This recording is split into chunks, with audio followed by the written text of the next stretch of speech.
we've been talking a lot about history and human geography and book reading. Today I want to try to talk about a physics response question. So, according to the instruction, just ignore all the amusement park and the description.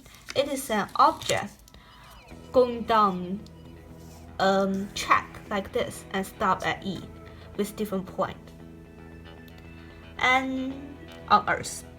So the first part asks you on the dot below, draw the force acting on it at C. So part 8 wants us to draw a free body diagram on C. So C was like a curved path, and we want it to be on a surface, so we can just imagine it as a lean flat surface. So we draw a straight line first, like that, kind of good. And now we need to think of the force acting on it. Well, that was a dot C, and since we are on Earth, we will always have a Fg force, which is the force of gravity. And there it is. So now let's think of, there must be some other force, otherwise I would be stuck into the slide. So think of me playing in a water park on slide, sliding down. Well, gravity force, and I was not stuck down, there would be a force helping me to get up. And also, it was the surface applied me that force, and I'm staying down quite comfortably. So that force will be applied by the surface. So it was applied by the surface, it's normal force, normal to the surface, perpendicular to the plane. And its label was Fn. I think one of the reasons it was called normal force is because every time when we were standing on the ground gave us a force. Every time we do anything, there was like this support force from the surface that we have contact to applied on us. So I think this is why they call it normal force, but I'm not sure. But just remember that and believe me, because it's normal for us, so it's normal force. Now we get to part B. In terms of delta and magnitude of force drawn in part A, determine the expression for the magnitude of the centripetal force acting on compared to point C. Well, this is the diagram in point C. We can keep working on it. And if you are doing the AP question, do not draw the step you use on here to your free body diagram. They will count it wrong. So before we do this question, we should probably know what is a centripetal force. Many people think centripetal force is a real force. Well, it is kind of, but not really. But I think many people are really know about things called centrifugal force. So it was not really a force. It's just a tendency that objects tend to act the same way as they're going. Anyway, my pronunciation may be wrong, but I search out for you, so just look at it. And centripetal force is actually not a force, it's a component force that go to the center of the things. So it was a changing force that act to the center. So in your free body diagram, do not label your force as a force called centripetal force. They will count it wrong. Why? No idea. Well, so let's think of, where is the centripetal area? So this is a curve. You can draw the picture in front and you draw a circle around it. Think of it as a circle. Where's the center of the circle? Well, it was that dot. And which way was pointing to at that dot? Well, we think of the force on this line that was pointing towards the dot. Kind of amazing. So treat force as vector and plus them together. That was like on this line, plus them together. So in order to plus all the force together, we should probably notice all the force. We have Fn directly pointing that direction, so it's alright. And now we have Fg. So how could we make Fg two components towards the center? Well, first think of, according to the information given, we know here was the angle theta. Cute little angle. Well, now we treat it as a right angle. So we kind of like make a right angle. We draw a line in the middle. Then we put an imaginary angle there.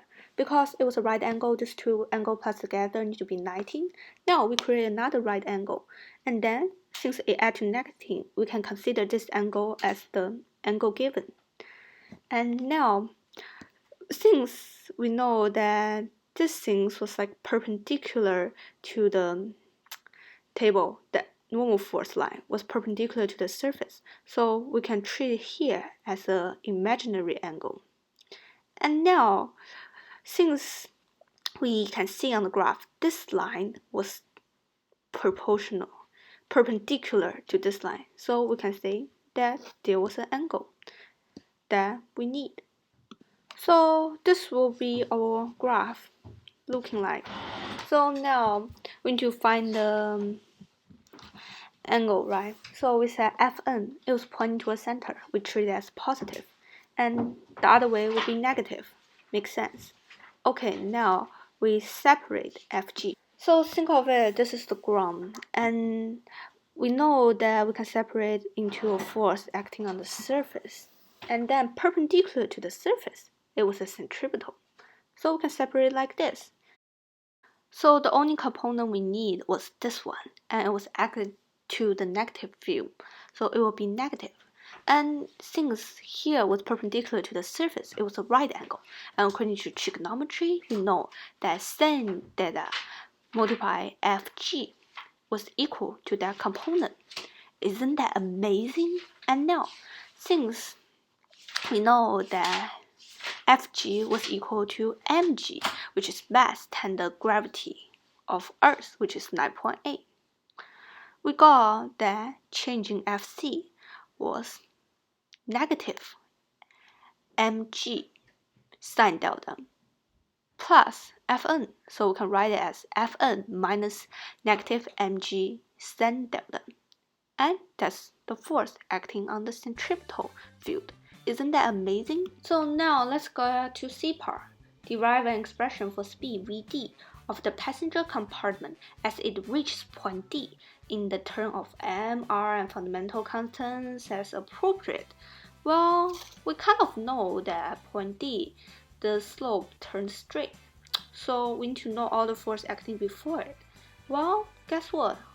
I think we're just going to use energy in this case. So let's clean the table first.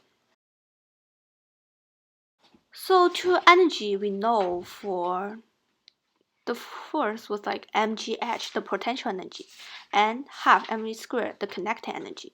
So at first, the object was not moving, which means it was have no velocity. And the meaning of kinetic energy is object that create energy during its motion. So it have no motion before release. That means it was mgh, mass times gravitational force times its height. And we can treat place where as 0, and we will treat D as level 0 and going up to A, which is where it released. And now kinetic energy, it is half the mass multiplied by v squared, which is velocity squared. Well, it was moving, and according to the law of conservation of energy inside this closed system, the energy is conserved. So all the energy when I get to D will be kinetic energy if we treat D as 0. So we can set the equation of mgh equal to half mv squared. So now let's look at the picture. If D was 0, then we can set from B to D, we can create a circle, and we know the radius of the circle was r. So from B to D, the height will be r. And we know from A to B, it is 3r over 4. So what can we do about the equation? Well, let's find r first. So we know A to B was 3r over 4. And B to D is r. And r could be equal to 4 over 4r, 1 multiplied by r. Nothing is weird. So now we use 4 over 4r plus 3 over 4r. And now it's a tie. I really need a writing pad instead of using a fake mouse to draw all those, which is ugly. So it will equal to 7 over 4r. And that's our height. Now we can use our equation. We know that mgh was equal to half mv squared because energy is conserved. Boom! And we know h was 7 over 4r. So it's quite easy to see the equation. It looks like this. And amazing things happen. M. Can we divide m from each side? It cancels up. And now we have a new equation. And could we just multiply 2 from each side? Yeah, we could. And then we get 7 over 2r. G equal to v squared. And to get v, we just need to square root it. And we got v. So now it's the last part. From D to E, it stops at E. There must be a force acting on it, and that was the friction force. You always have friction acting counter from your motion. So if a component was brought to rise by friction at E, calculate the mnemonic value of coefficient of friction U between the component and the check. Well, in order to do this, we know every force is equal to ma, according to Newton's second law, same as friction. So this is connected friction because we are sliding instead of static, and it was equal to mak. And connective friction equation is equal to Fn multiplied by its coefficient of friction, which is mu k. And we're trying to find mu k, which is the coefficient of friction, mentioned again. So since now it was at D, it was like a straight line, and the object was there. So its Fn will be equal to its Fmg. So it was not flying nor stucking down. And we can set the equation as mak equal to mg mu k. And guess what? M cancel off. So every time when you do a physics test, AP physics test, you have a worksheet. On the worksheet, you get V final was equal to V initial squares plus 2AD. And here, since A was negative, it will be minus 2AD. And we know it stops at final, so velocity will be equal to 0. And 0 squared is 0. It will be equal to V initial square, which is the velocity at D. We get up there, I believe everyone probably saved it, and minus 2AD. The only acceleration you have here was the acceleration due to friction, which will be AK. And D will just be the distance between D and R, which is 3R, according to the picture it given. So can we just plus 2AK3R on both sides? It was like moving it to the opposite side. And could we say 2AK multiplied by 3R was like 2 multiplied by 3R and multiplied by AK, which will be 6R AK, right? V initial square equals 6R AK. Now I believe we kind of found V's initial at part C, because you see V initial here was velocity at D, which will be 7 over 2 Rg, and it was square root of 7 over 2 Rg, since now it was square, so square root and square cancel, and divided by 3R will just equal to AK, because you divide 6R on both sides. And now, what should we do next? Well, we'll probably write it down on paper, as I mentioned again. I will clean this part a little bit. And this is the part I really need a writing pen. So, we do understand that RR cancel, because R divided by R is 1. And 7 over 2G divided by 6 is like multiply its inverse function, which is 1 over 6. Now, according to the equation we get before, mm cancel, ak was just g mu k, right? So could we set 7 over 2g multiplied by 1 over 6 equal to g mu k? I believe we can do so, right? And if we divide g on both sides, g kind of cancel, did it? And what do we got? So 7 over 2 multiplied by 1 over 6, which will be 7 over 12. And that would be mu k. What a surprise! We get number value for mu k using all those variables. We are genius. And now, well, in my physics class, one of my friends come to me saying that, what if I create a point like D over E in the middle and I put my hand there to stop it? I was like, This is amusement park. You can stop with your hand to stop a passenger compartment? Well, kind of crazy. He said, no, it's just like I apply a force to stop it in the middle. Do you know how to calculate how much that force is? I said, of course I will. Then he said, do it in front of everyone. And I was saying that I am going to do it. 3, 2, 1. Oh no, my computer is out of energy. Guess I cannot do it. Why are you here? This is a girl dorm room. Well, a little bird told me that someone was not going to keep her promise. I never promised anything. You cannot solve it. Well, of course I can.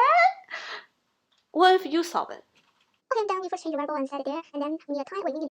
You can solve it. You can't, could you? You don't even have enough variable. You need to leave a time and a distance. You can't.